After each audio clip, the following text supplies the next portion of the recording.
Olá, amigos da Sistec, a todos meus cumprimentos. Eu sou Kleber Duval, chegando para levar a vocês, a partir de agora, informação com credibilidade em mais um TJS. Vamos lá então com os destaques desta edição. Governador Zema anuncia investimento norte-americano de mais de 500 milhões de reais em Minas.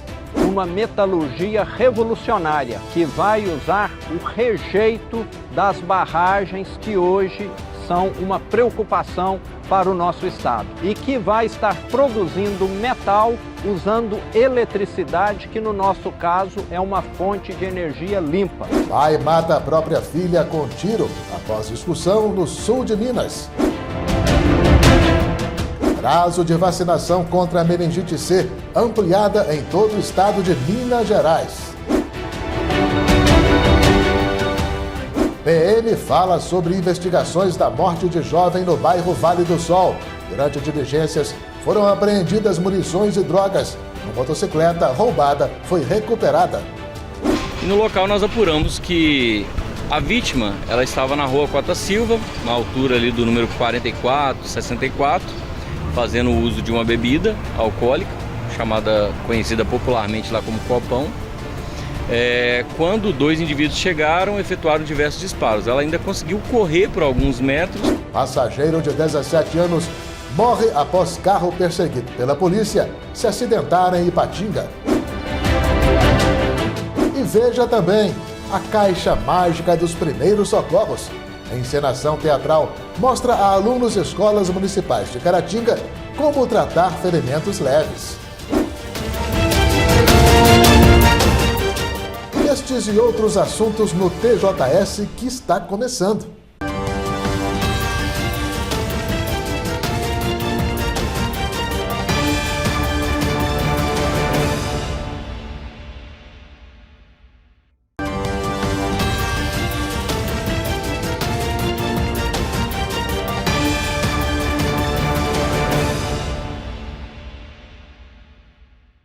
Olá, amigos, bem-vindos de volta ao TJS. Como reagir para ajudar alguém que tenha sofrido um ferimento leve? Ou mesmo para se cuidar se a vítima for a própria pessoa? É o que ensina às crianças a encenação teatral A Caixa Mágica dos Primeiros Socorros. A peça deverá passar por todas as escolas municipais de Caratinga. A primeira da lista foi a Barquinho Amarelo. Os olhinhos das crianças vidrados para não perder nenhum detalhe da apresentação teatral. Nenê, o que você vai ter dentro dela?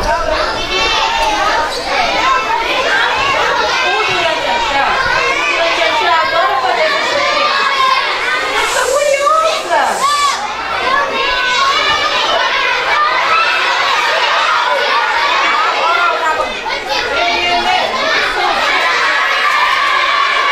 A Caixa Mágica dos Primeiros Socorros é uma peça educativa que deve ser apresentada ao longo deste mês de maio em todas as escolas municipais de Caratinga.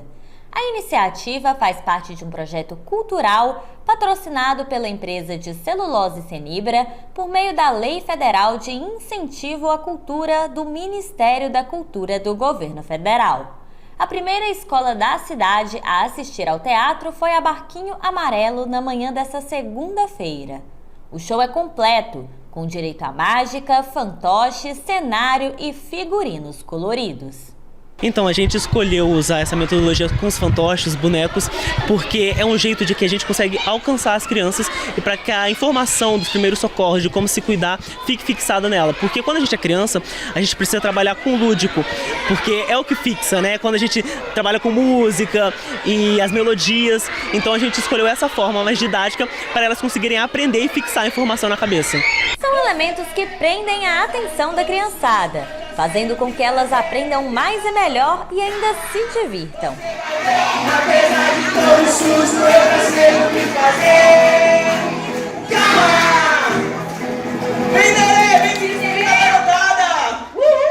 A peça Caixa Mágica dos Primeiros Socorros é direcionada a crianças de 2 a 10 anos. Na história, dois mágicos estão fazendo truques para as crianças quando uma das personagens, a mágica Doroteia, se machuca. Então eles decidem abrir a caixa mágica de primeiros socorros, que contém esparadrapo, remédio, pomada, algodão, injeção e curativo. O kit de primeiros socorros ganha vida nas mãos dos mágicos e, de forma lúdica e divertida, o espetáculo ensina como tratar ferimentos leves que podem acontecer no dia a dia. Então, a Doroteteia, ela é muito arteira, ela é muito animada, então ela quer mexer em tudo e ela acabou se machucando, né? Mas graças a todos os nossos amigos da Caixa Mágica de Primeiros Socorros, a gente fez o curativo e ela ficou ótima. E eu acho que isso é bom para que as crianças consigam desmistificar esse contato com uma injeção, com os remédios, para que elas consigam ter autonomia para se ajudar, para ajudar o colega. E isso é muito legal, a troca com as crianças é incrível. Lucimara é vice-diretora da Escola Barquinho Amarelo e garante que o projeto veio para agregar. O teatro, ele foi muito bem realizado, né, de maneira dinâmica, as crianças participaram e o assunto é de extrema importância, né, porque as crianças se cortam, se machucam e não sabem como proceder. E foi assim, um momento muito bacana mesmo. Foi bem importante, o tema foi bem retratado, a participação das crianças. Eu gostei muito. O objetivo do teatro é ensinar as crianças a importância dos primeiros socorros e o que fazer quando se machucam. Realmente é muito importante, porque a gente sabe que as crianças, elas são um pouquinho levadas, acabam se machucando. Então a gente traz de uma forma lúdica, uma forma divertida de entender que é um processo natural de qualquer pessoa se machucar, não que deva acontecer, mas pode acontecer. Então a gente acaba trazendo essa informação de uma segurança para elas, que elas consigam fazer os próprios curativos sozinhos, sem precisar de um pai ou mãe. E obviamente que a gente intensifica isso, né? Aconteceu um machucado, avisa pro pai e pra mãe, mas ela mesma pode tratar os primeiros socorros. Então lava bem a mão, a gente passa o remédio, a gente passa a pomada, a gente faz todo o processo para deixar ele bem limpinho e partir para outro, porque assim acontece. Além do aprendizado direcionado aos pequenos, os professores e funcionários da escola também receberam um QR Code para assistirem a uma capacitação com a mesma temática. A gente tenta fazer o nosso melhor sempre, né? Mas quando a gente tem a orientação correta, a gente não fica com sombra de dúvidas que está correto, né? Muito bacana. Além de Caratinga, outras cidades também receberão a apresentação teatral durante os meses de maio e junho, sendo elas Governador Valadares, Iapu, Antônio Dias e Peçanha. Um piloto de ultraleve fez um pouso forçado no Córrego dos Macacos, em Entre Folhas, na tarde de sábado. A aeronave acabou indo parar em uma área de vegetação. De acordo com informações, o ultraleve sofreu danos, mas o piloto não ficou ferido. O nome dele não foi informado. E o Serviço de Reparos na Iluminação Pública de Caratinga agora tem um novo número de contato, segundo a Prefeitura. De agora em diante, a população deve ligar para o número gratuito 0800 878 2183. 0800 878 2183, quando precisar solicitar serviços na rede. Para casos de lâmpadas queimadas, piscando, quebradas ou acesas durante o dia. De acordo ainda com a Prefeitura, o horário de atendimento é de segunda a sexta-feira, das 8 da manhã às 5 da tarde. Nos fins de semana e feriados, as mensagens serão registradas e os atendimentos feitos no próximo dia útil. E o governador Romeu Zema está anunciando um alto investimento de uma empresa norte-americana em Minas Gerais. Zema esteve nos Estados Unidos para tratar de assuntos de interesse do Estado.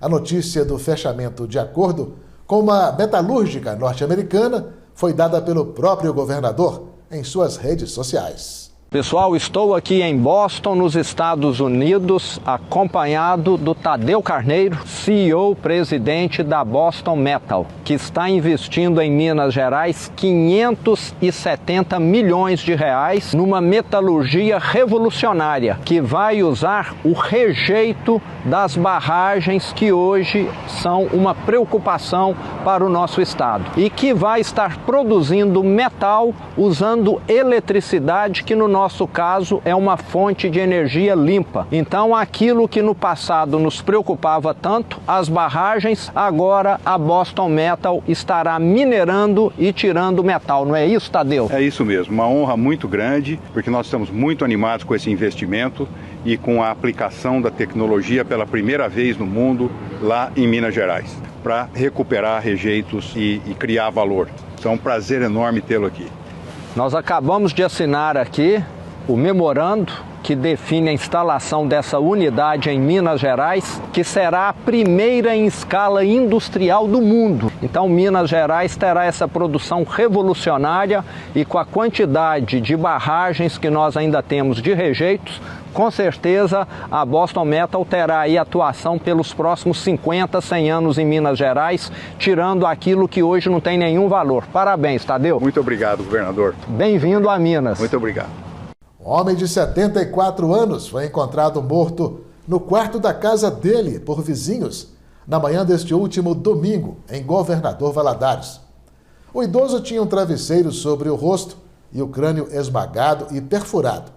Para a polícia, tratou-se de um crime de latrocínio, pois da residência foram levados um ventilador e um aparelho de rádio, e da carteira da vítima uma quantia em dinheiro. Um homem de 29 anos que acompanhava a movimentação da polícia e de curiosos na cena do crime, acabou preso por suspeita de envolvimento no latrocínio. Ele teria dito em meio às pessoas, rindo, que seria o assassino. Veja a seguir, motociclista morre ao atropelar cavalo na BR-116, próximo a Engenheiro Caldas.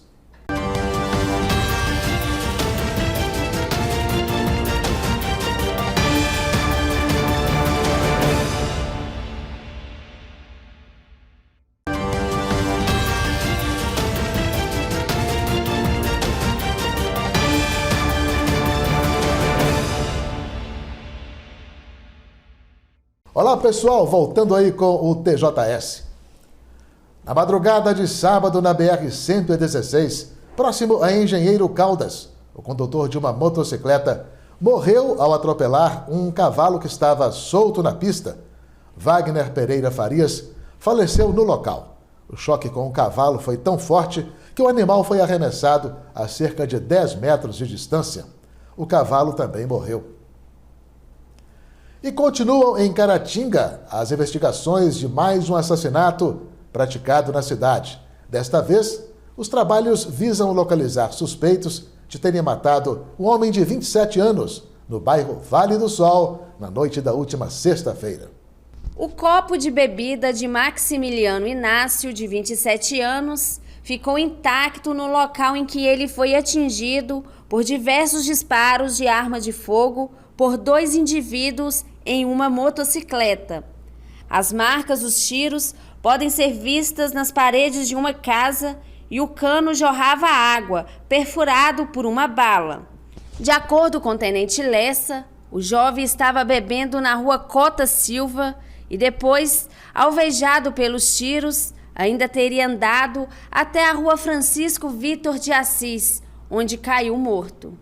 E no local nós apuramos que a vítima, ela estava na rua Cota Silva, na altura ali do número 44, 64, fazendo uso de uma bebida alcoólica, conhecida popularmente lá como copão. Quando 2 indivíduos chegaram, efetuaram diversos disparos. Ela ainda conseguiu correr por alguns metros, caindo próximo ao número 812 da Francisco Vitor de Assis. De acordo ainda com o policial militar, durante as investigações, a PM descobriu que os suspeitos do crime teriam fugido para o bairro Santa Zita. Em uma das casas nas quais os policiais realizaram buscas, uma adolescente de 16 anos teria entrado em contradição diante dos militares, o que motivou vistoria na residência. Segundo o tenente Lessa, no quarto da casa em que a garota residia com um companheiro que não estava no local, foram encontradas munições compatíveis com as utilizadas na prática do crime, além de drogas. Uma motocicleta CBX 250 Twister, com a cor original vermelha e que estava pintada de preto, também foi encontrada na casa. Segundo a polícia, seria o mesmo veículo usado no assassinato no bairro Vale do Sol. Trata-se de um veículo roubado no distrito de Dom Modesto. Aliás, as munições e uma determinada quantidade de droga foi encontrada no quarto em que ela atribuía ser o quarto do casal. Em consulta ao sistema, verificou-se que essa motocicleta que foi apreendida lá, que foi recuperada lá, ela foi utilizada em um outro delito no início do mês passado, em um lava-jato, onde uma pessoa foi atingida por um disparo de arma de fogo. Essa motocicleta foi utilizada no homicídio consumado da data de ontem. Então, ela, após alguma conversa ali com ela, após algumas ações que foram desenvolvidas ali, ela entregou o celular dela e forneceu a senha. Segundo ela, no celular tem algumas informações, porque o celular era comum a ela e o marido, tendo em vista que eles tinham 2 celulares, mas o outro parece que queimou a tela, então os 2 estavam utilizando o mesmo. Nesse aparelho teriam algumas conversas do marido dela, teria algumas imagens, nós não tivemos acesso. Foi feito, o celular foi colocado no modo avião, a senha foi anotada, ele foi lacrado, será repassado para a autoridade policial, para dar prosseguimento nas investigações. De acordo com o tenente Lessa, com outras informações, a PM cumpriu 2 mandados de busca e apreensão na manhã do último sábado, em busca dos autores do crime. Hoje, pela manhã, por volta das 6 horas, nós cumprimos 2 mandados de busca e apreensão. Em um dos mandados, na rua Nossa Senhora de Fátima, no bairro Santo Antônio, um indivíduo correu.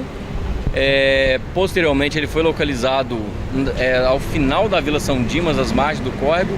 Nada de ilícito foi encontrado com ele. Porém, na outra residência, na rua José Simeão, parte alta da rua José Simeão, foi localizado diversas munições de calibre 9mm, 357, 22, 380, não me recordo da quantidade nesse momento. Contudo, os moradores da casa não estavam mais.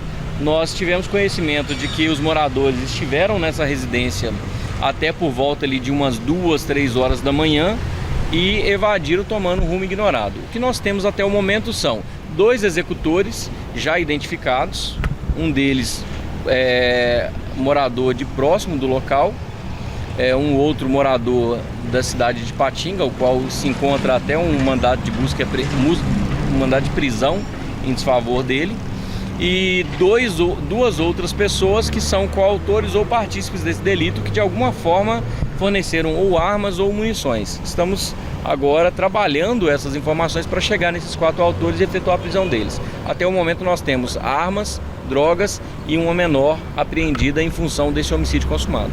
Tenente Lessa informou que Maximiliano, a vítima do assassinato, já teve envolvimento com tráfico de drogas e era visitado pelos policiais por estar em prisão domiciliar. Ainda não se sabe a motivação do crime. Ele teve envolvimento no passado com tráfico de drogas, inclusive cumpria medida diversa do encarceramento, salvo engano, prisão domiciliar, em virtude de condenação. Ele estava em execução de pena. Estava sendo acompanhado pela Polícia Militar, um acompanhamento que nós fazemos de egressos do sistema prisional. Até então estava cumprindo as medidas que foram a ele impostas, mas de certa forma ele guardava ainda algum tipo de proximidade com pessoas do bairro. Então pode ser que dentre essa proximidade aí nos últimos dias aconteceu alguma coisa que a família desconhecia e nós também desconhecíamos, né? Possivelmente a motivação seria ligada à disputa por tráfico de drogas ou algum tipo de desafeto anterior. O caso foi repassado à Polícia Civil de Caratinga, que prosseguirá com as investigações. A execução do jovem no bairro Vale do Sol foi a 3ª praticada na cidade em menos de 2 semanas. E de acordo com a Polícia Militar, uma mulher foi baleada de raspão no braço enquanto passava com os 4 filhos pela rua no momento em que Maximiliano Inácio, de 27 anos, era morto a tiros na noite de sexta-feira, no bairro Vale do Sol. A mulher contou ter se agachado para escapar dos disparos e que isso pode ter evitado que órgãos vitais dela fossem atingidos. Nenhum fragmento da bala se alojou no braço dela. A mulher foi socorrida e encaminhada por populares para o Hospital Nossa Senhora Auxiliadora, sendo liberada depois de receber cuidados médicos. Em mensagem enviada para amigos e familiares, na manhã de sábado, a mulher relatou os momentos de pânico que viveu com os filhos, dizendo estarem todos abalados por terem presenciado o crime. Ela também agradeceu a Deus por estar viva. Tragédia em Divisa Nova, no sul de Minas, na manhã deste domingo. Um pai matou a filha de 30 anos com um tiro após uma discussão. Segundo o apurado, os dois passaram a madrugada juntos bebendo em uma festa. O assassinato aconteceu pela manhã, quando os dois brigaram ao chegar em casa. A mulher foi morta com um tiro de revólver na região da axila. Após o crime, o pai de 55 anos fugiu, escondendo-se em uma construção em outro bairro da localidade. Ao ver a polícia se aproximar, ele teria apontado a arma para os agentes. Após algum tempo, o autor se entregou. Veja a seguir: poliomielite no Brasil. Baixa cobertura vacinal gera preocupação quanto à volta da doença.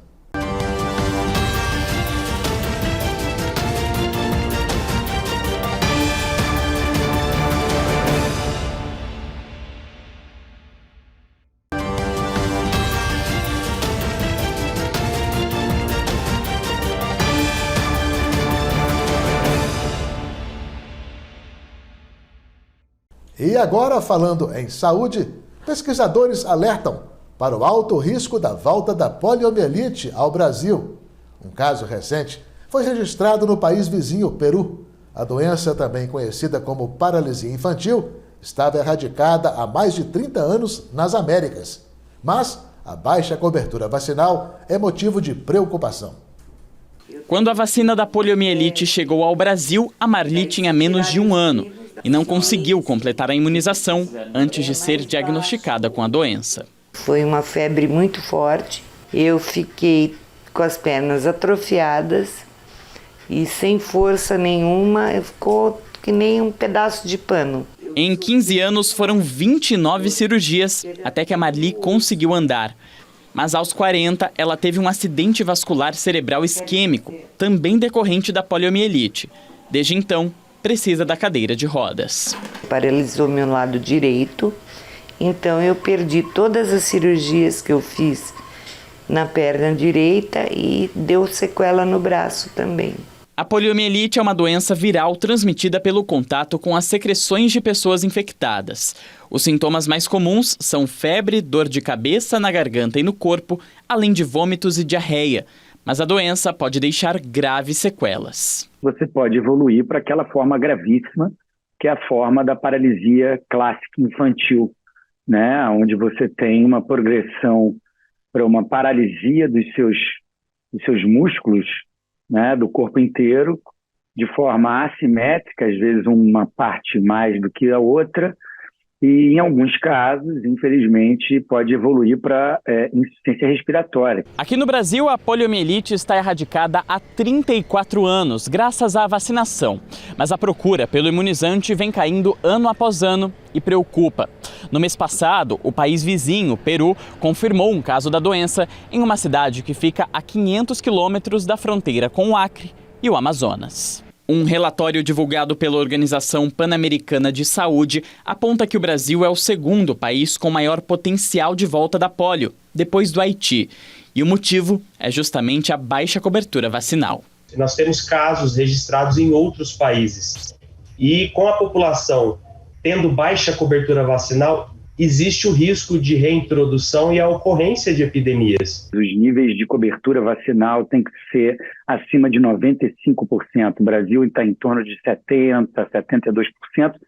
Em algumas áreas do Brasil, absolutamente menor do que isso. O esquema vacinal contra a poliomielite é feito com 5 doses, 3 injetáveis aos 2, 4 e 6 meses de vida e mais 2 em gotas, com 15 meses e 4 anos de idade. Recentemente, o Ministério da Saúde recebeu uma nova remessa de vacina da polio para regularizar os estoques. O imunizante é encontrado em qualquer posto de saúde e é de graça. Vamos ampliar o acesso, a gente vai fazer uma ação de multivacinação, onde a gente vai planejar ações extramuro, ações de vacinação em ambiente escolar, além de manter as nossas unidades de saúde fornecendo vacina a todo momento. Todo dia eu acordo com medo de ouvir na televisão que teve um caso de pólio no Brasil, ou mesmo fora. Dói no coração isso, porque é muito triste. Então eu peço para que as mães vacinem seus filhos, tenham consciência. Um adolescente de 17 anos morreu neste domingo em Ipatinga, durante uma perseguição policial. Ele estava em um automóvel cujo condutor saiu em alta velocidade ao avistar uma viatura da Polícia Militar, no bairro Veneza. O Honda Civic tinha registro de furto ou roubo. Na perseguição que se seguiu, o Civic sumiu de vista, tomando a direção da BR-381, sendo encontrado pouco depois pela polícia acidentado. O carro saiu da pista, colidindo contra um poste e uma palmeira. Quando os PMs chegaram, ainda avistaram o motorista saindo do carro e fugindo a pé, mas deram prioridade ao atendimento ao passageiro. O adolescente de 17 anos, porém, já estava morto. O condutor do Civic já teria sido identificado. Até o momento do encerramento desta edição do TJS, não havia ainda informações sobre o paradeiro dele. E esta notícia foi publicada no jornal O Tempo de Belo Horizonte. A Justiça da Pensilvânia, nos Estados Unidos, autorizou a presença do grupo satanista Satã Depois da Escola em uma escola do estado. A decisão veio após grupos de direitos humanos processarem a instituição de ensino por cancelar os eventos após pressão de pais e responsáveis. De acordo com o juiz do caso, a proibição por parte do colégio viola os preceitos da liberdade de expressão. Desta forma, o grupo poderá realizar reuniões nas dependências da escola em datas combinadas com a direção.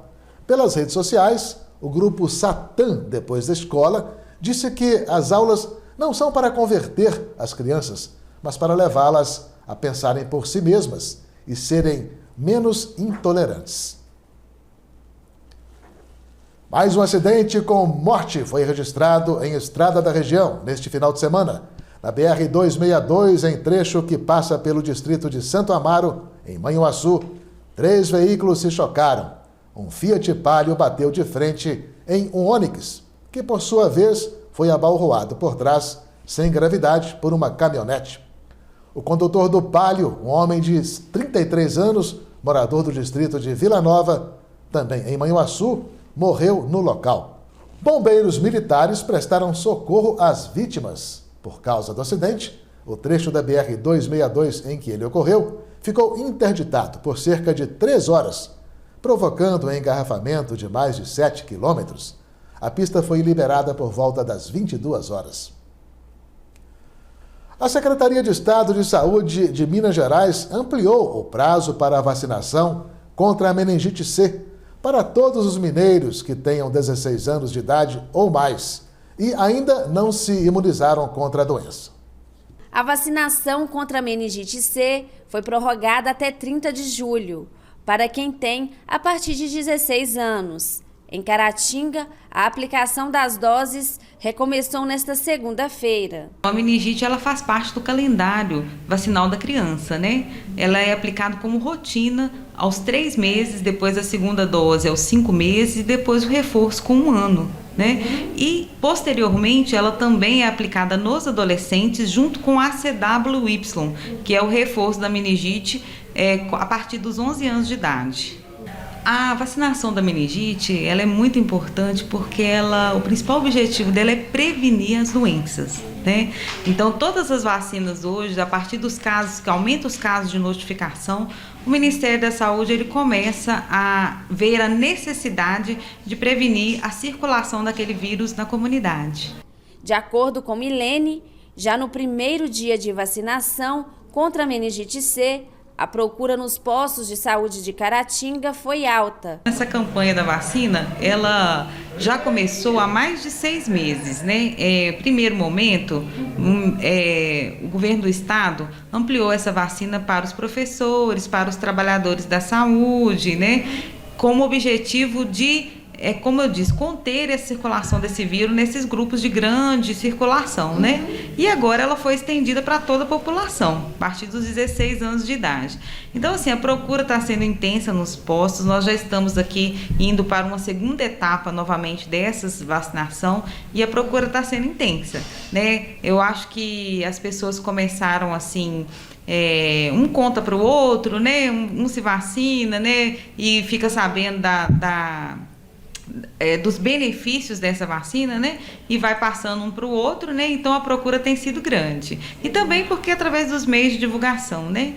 Pessoas com mais de 16 anos agora têm mais uma oportunidade para procurarem as unidades de saúde de Caratinga para se prevenirem contra a meningite. Então, a vacinação ela está disposta aqui nas unidades de saúde, né? De segunda a sexta-feira, tá? Hoje nós temos unidade também que trabalha no horário estendido, eu vou estar falando aqui, mas os horários que as salas de vacina começam o atendimento é na parte da manhã de 8 às 10h30, tá? E na parte da tarde de 14 às 16.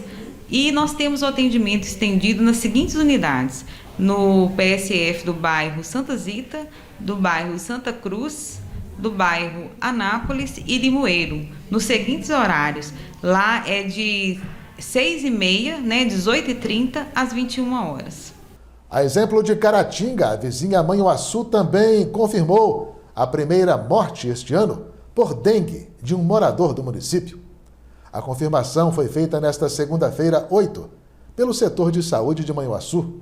O óbito foi de um homem de 51 anos e ocorreu em 14 de abril, 3 dias depois da entrada dele em um hospital. Os resultados dos exames feitos na Fundação Ezequiel Dias, em Belo Horizonte, que comprovaram o contágio por dengue, somente agora foram divulgados. O paciente era morador da região central da cidade e tinha problemas cardíacos. Obrigado por sua companhia. Estamos encerrando este TJS. Nos vemos de novo na próxima edição deste informativo. A todos um grande abraço e até a próxima.